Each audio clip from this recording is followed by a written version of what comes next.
go ahead.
All right, good morning, everyone. I apologize for the delayed start this morning. Notice is hereby given of a regular meeting of the City of San Angelo Development Corporation to be held on July 27th, 2022 at 8:30 a.m. at the East Mezzanine of City Hall, 72 West College Avenue, San Angelo, Texas, for the purpose of considering the following agenda items. Number one, we'll call the meeting to order. It is 8:37. And number two, will Director Ceballos lead us in prayer this morning? Good morning. Lord, thank you for another day in paradise here in San Angelo, Texas. We ask to pray for all those in need who may be struggling right now, and we ask to pray for us, our elected officials, and to help us as a board continue our work here to see the success of San Angelo, Texas. Amen. Amen. Thank you. Number three, public comment. Issues or items that are not on the agenda may be raised by the public at this time. Citizens should speak from the podium, begin by stating their name, and limit remarks to less than 3 minutes. Board members may request that a discussed item be placed on a future agenda. The board takes public comment on all regular agenda items during the discussion of those items. Do we have any public comment? Good morning, Board. Michael Looney, Vice President of Economic Development, San Angelo Chamber of Commerce. Just wanted to let you know I did put some materials in front of each of you. This is our agricultural impact report, our quarterly data analytics report, and our annual report. So I'm not sure that everybody got a copy of that, so I wanted to make sure that you got a hard copy. We do send these out electronically, and just wanted to say thank you for your support, and make sure you got these. If you have any questions about them, feel free to call us. If you have any questions about the data analytics report, feel free to call Mike Berry. He'll understand how to translate all of that much better than I will. Thanks all. All right, thank you, Michael. All right. Any other public comment? Morning, Board. Nora Navarez, Economic Development Assistant. Just wanted to give you a quick update about the business plan competition. The deadline for entry and the two-page business overview is due August 8th by 5 p.m. And I'll let you know, we have received a few, and I've received a few phone calls as well that are asking, does this qualify? I said, absolutely. So I'm hoping for a good turnout on this competition. Cool. Okay. Awesome. Thank you. All right. Any additional public comment? All right. Seeing none, we'll move on to the consent agenda. Item A, consider approving the necessary corporation disbursements. B, consider approving the June 22, 2022 meeting minutes. C, consider approving June 2022 financial statements. D, consider approving a copy or lease agreement by and between the City of San Angelo Development Corporation and CTWP for the Business Resource Center and Business Incubator, and authorizing the board president or the designee to execute all necessary documents. E, consider approving a lease agreement by and between the City of San Angelo Development Corporation and Vicky Terrell Coaching, and authorizing the board president or the designee to execute all necessary documents. F, consider approving a lease agreement by and between the City of San Angelo Development Corporation and the Golden Beacon P. LLC, and authorizing the board president or the designee to execute all necessary documents. G, consider approving a sponsorship for the ASU SBDC Meet the Lender Luncheon in an amount not to exceed $500, and authorizing the board president or the designee to execute all necessary documents. And H, consider approving an updated guidelines for the Affordable Housing Assistance Program to reflect an increase in gap financing to $50,000 as approved by the board and ratified by the City Council. Do we have a motion? I'll make the motion that we accept the consent agenda as presented. Okay, do we have a second? Second. Okay, we have a first by Director Barrios, second by Director Ceballos. Any discussion? Point of order, since one of the agenda items concerns an ASU entity, should we recuse ourselves if that's not necessary? Now we've determined that it's a separate entity and you don't really have direct input into that, so no. Thank you. Okay. Any other discussion? See none, all those in favor say aye. Aye. Aye.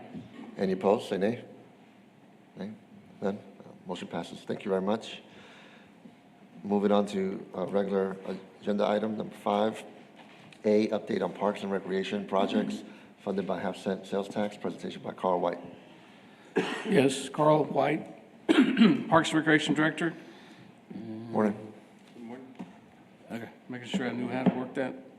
So, I want to give you an update on all the Parks and Recreation related projects that we either fully funding, partially funded, substantially funded, in some way touched half-cent sales tax funds. I was trying to think when the last time I gave an update on our projects. It may have been like 2018. So I went back as far as I could remember since the last update and started with this project. The first one is the Middle Concho Park boat ramp and restrooms improvement.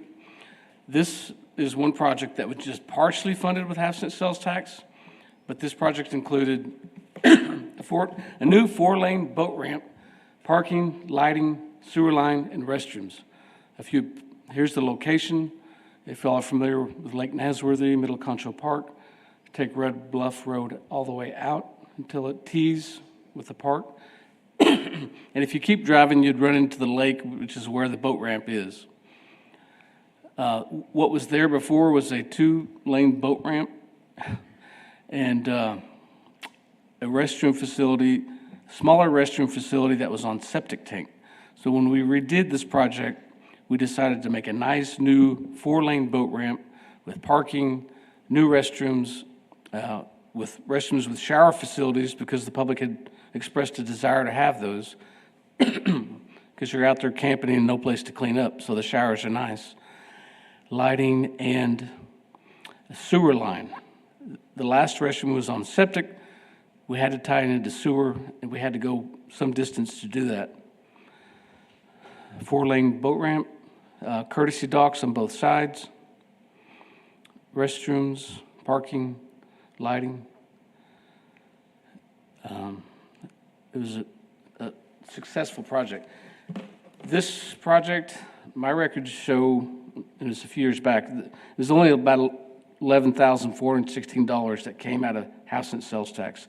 We started the project without a contingency fund, and we had a change order that related to the sewer line, and so we tapped into some house and sales tax funds to do that.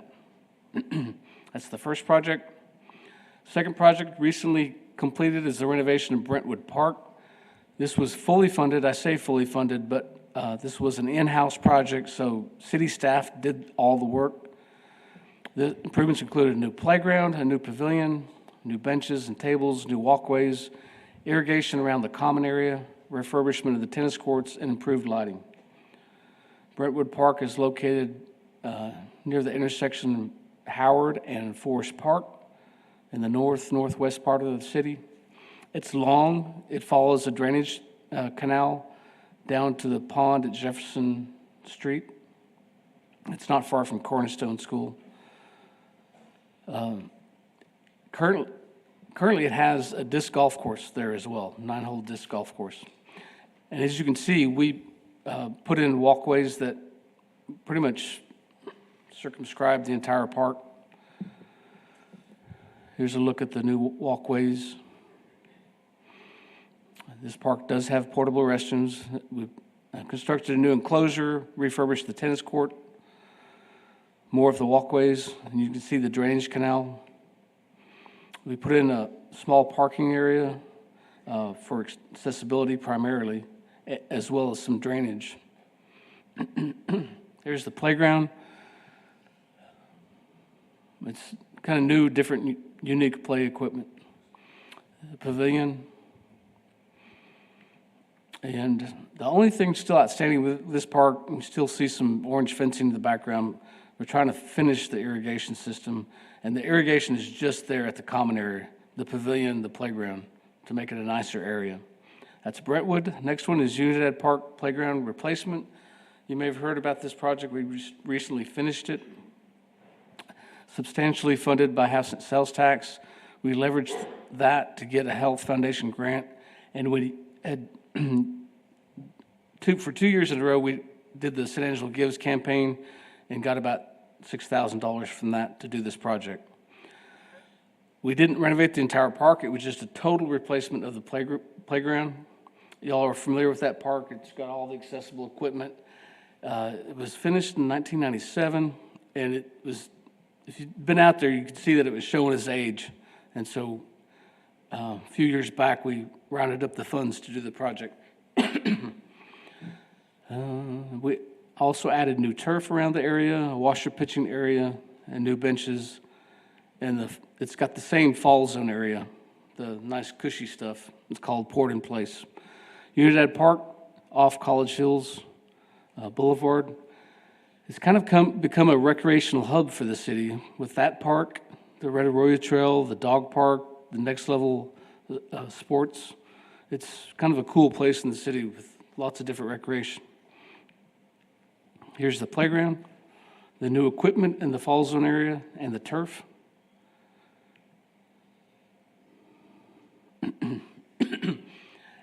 If you want to, you should try that track ride. It's kind of like a zip line. Kids love it. It's fun.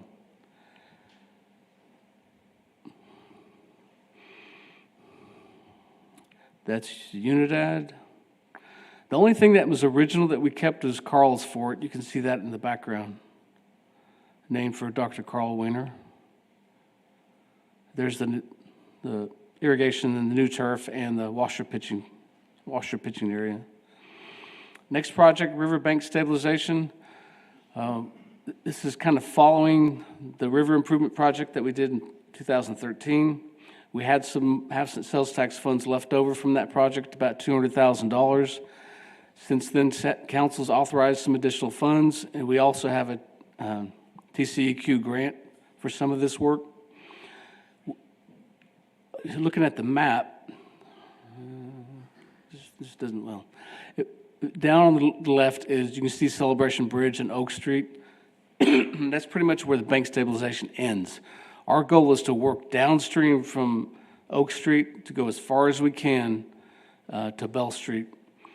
The grant-funded project is from Oak Street to Concho Avenue, just below the Lady in Blue statue.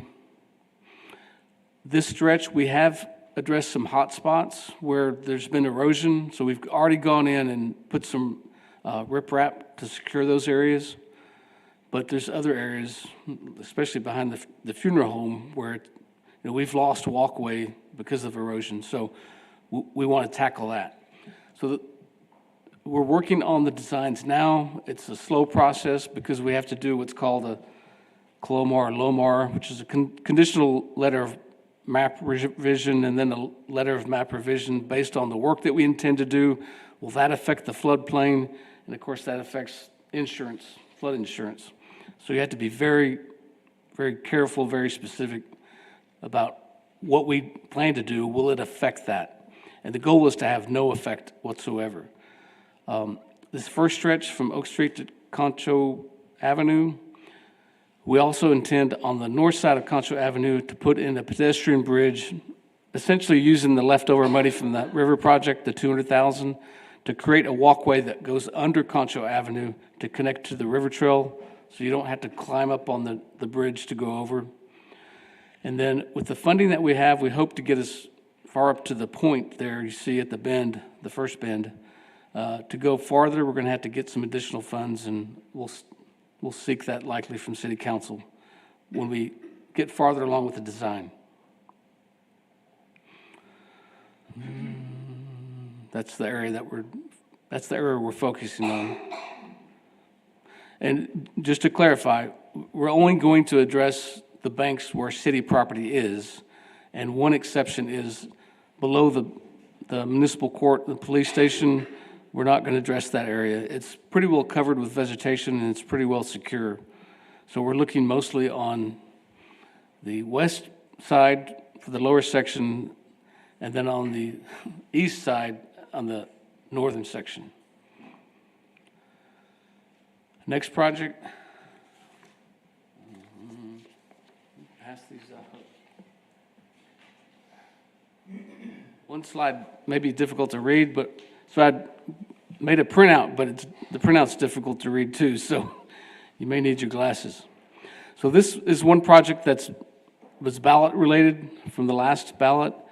It started with $1,750,000. It was one of the projects we held on to address later on because we were busy doing other projects. The previous council gave us direction to design the project as a youth sports practice area and doing some more formal work to the fields. Since then, the council's changed and given us different direction, and what I've passed out is what got approved by City Council conceptually to move forward with. And we have remaining a little over $1.5 million. As you can see from the map, this property, you may already know this, but we lease it from the Corps of Engineers. This property is included in the lease that includes the property where the San Angelo Soccer Association is, all that property below the dam, and this property is leased by the city from the Corps of Engineers. And there's a separate lease, private lease with the golf course just to the north of that. That's not ours. So this property used to be the Girls Fast Pitch Association complex.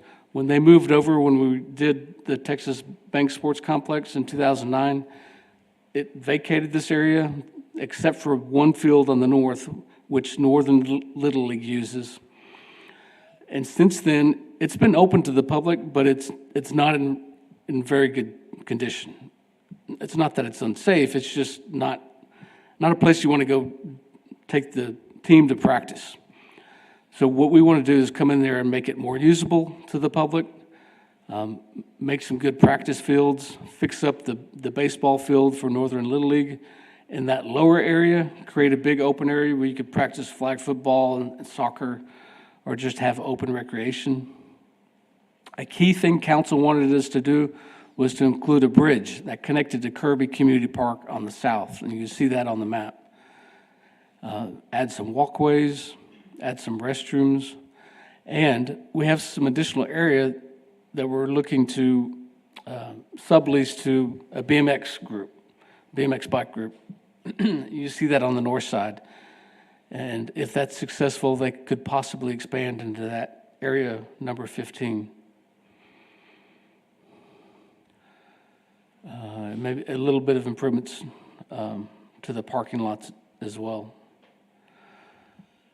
Fort Concho Visitor Center.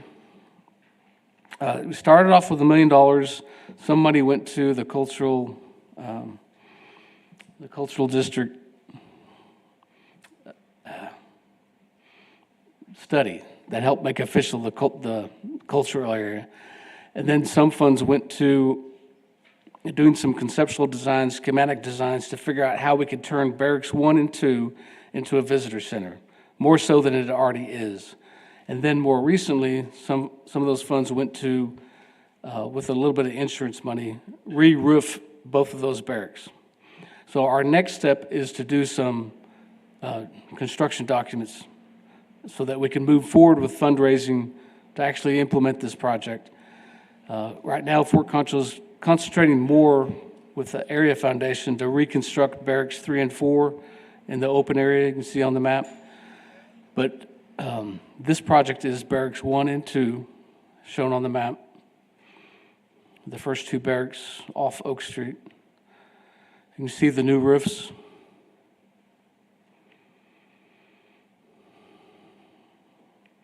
And there's some schematics.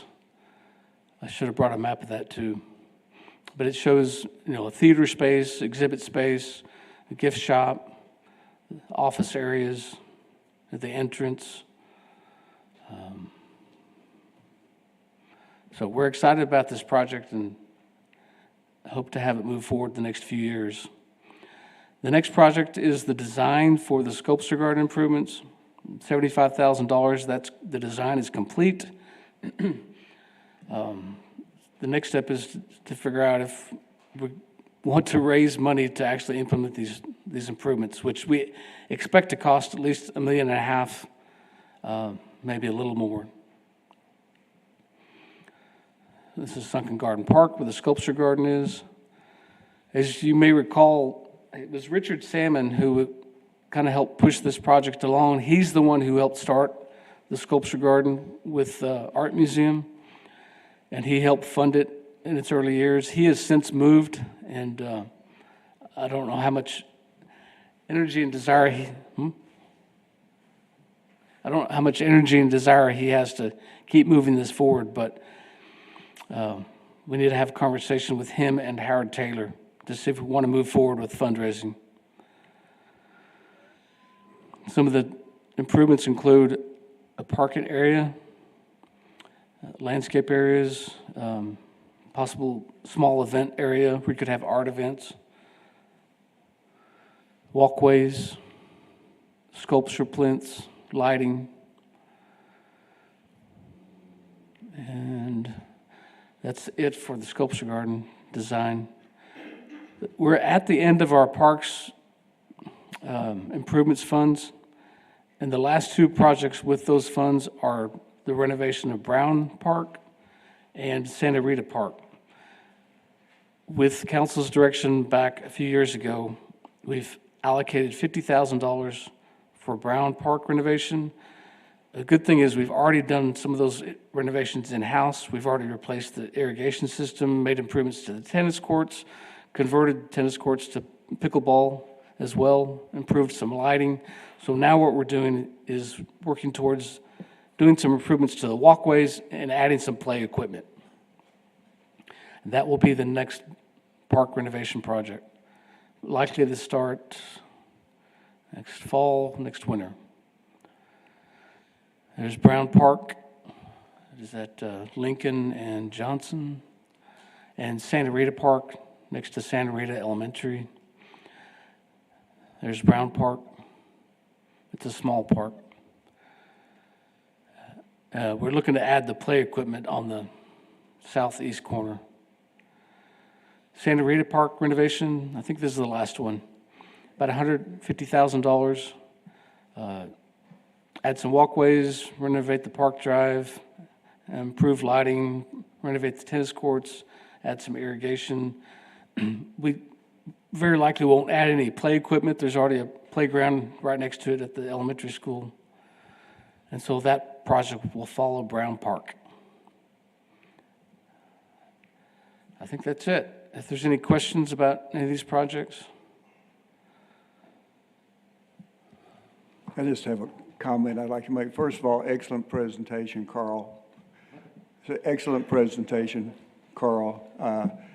And believe it or not, you're only seeing the tip of the iceberg. Dr. Jones and I sat in a Rotary meeting last week, and it's incredible what Carl does for the community. Parks and recreation are essential for recruitment and economic development and quality of life issues. So I just want to salute you for your contribution to economic development to the city of San Angelo. I don't know how you've done it. It's 22 years now that you've been doing that, but you're just awesome. So thank you so very much. You're too kind. All right, No questions? Any questions from the board? I'll second that. You deserve a whole lot of appreciation. These are things that happen behind the scenes, and the families and kids that visit all these parks have no clue how it happens. They just enjoy it while they're there. So I'd like to publicly appreciate you, Carl, and all your staff. Thank you. Thank you. All right, agenda item number 6 is closed session, executive session under the provision of Government Code Title V, Open Government Ethics, Subtitle A, Open Government Chapter 551, Open Meetings, Subchapter D, exceptions to requirement that meetings be open under the following sections. A, Section 551.072 to deliberate the purchase, exchange, lease, or value of real property regarding Sarah R. Robertson's survey, 178. Do we have nothing on that? Okay. So we're going to move on to, yeah, there you go. We'll move on to number 7, follow-up and administrative issues. A, consideration, possible action of items discussed in closed session if needed, obviously not applicable. B, announcements and consideration of future agenda items. Do we have anything on that? Okay. On the meeting that we have scheduled for November and possibly December, those meetings have been bumped up. Well, I found out this week that it's possible that we may not get this room because of construction going on, that it's gonna just push everybody around on meetings. So it's possible that we may have our 2 meetings at the Business Resource Center. But I will let you know definite, okay? November and December, yes. It doesn't look like the dates might change, Nora? No. Okay, No. thank you. All right, sounds good. Anything else? Not? Joe, you want to make a motion for adjournment? Motion to adjourn. All right, do you have a second? I second it. All right, first by Director Spano, second by Director Jones. All those in favor say aye. Aye. Aye. We are adjourned. It's 9:02. Thank you, everyone. Good job, Max.